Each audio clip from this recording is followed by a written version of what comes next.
Alright folks, I'm here with you today. We've got this EcoWorthy 10-watt TrickleCharger solar panel, and I've also got my trusty dusty motorcycle here that just so happens to have a dead battery. So we'll go ahead and open up this box and hook it up to my motorcycle and see if we can't bring my motorcycle battery back to life and keep it charged up all through the winter. Alright, so here's what we've got in the box. We've got a couple different cables here, some instructions, and the panel right here. We'll go ahead and set the panel ever so conveniently on the back of the motorcycle. Let's take a look at the different types of plugs they provided. Looks like we've got some suction cups.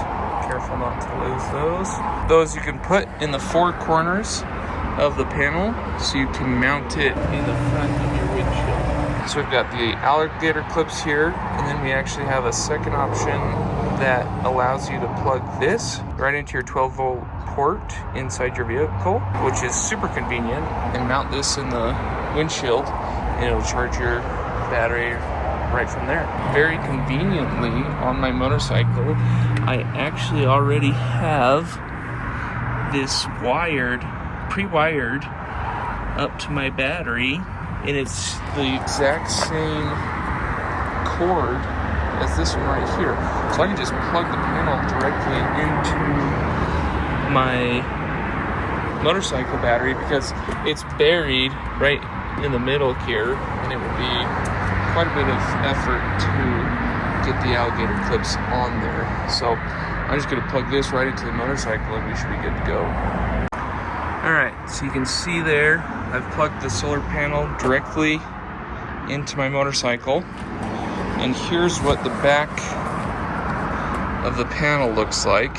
So you can actually see that green light. So when there's no sun on the panel, that green light is not illuminated. And if we direct it, even just a little bit of sunlight, we get that green indicator coming on, and that's telling us that it's charging the battery.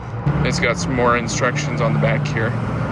So you just want to make sure this panel is nicely directed towards the sun. You'll want to leave it out in the sun for a while. Don't mind the mess in here, but I also just wanted to make note that you can take this port, the 12-volt port, plug it right into your vehicle from the inside, and then mount that solar panel right on your windshield so it gets the sun. And that's super easy, super easy way to keep your battery charged during the downtime. So that's it for today's video. As always, I have the link for this product available down in the description. Again, this is the EcoWorthy Solar TrickleCharger. EcoWorthy is a great company. I also reviewed one of their bifacial solar panels and it did an excellent job. I would definitely recommend this panel. It's very affordable. Also a really good Christmas gift, which is just around the corner if that's something you're thinking about. So thanks for watching, and I hope you have a wonderful day.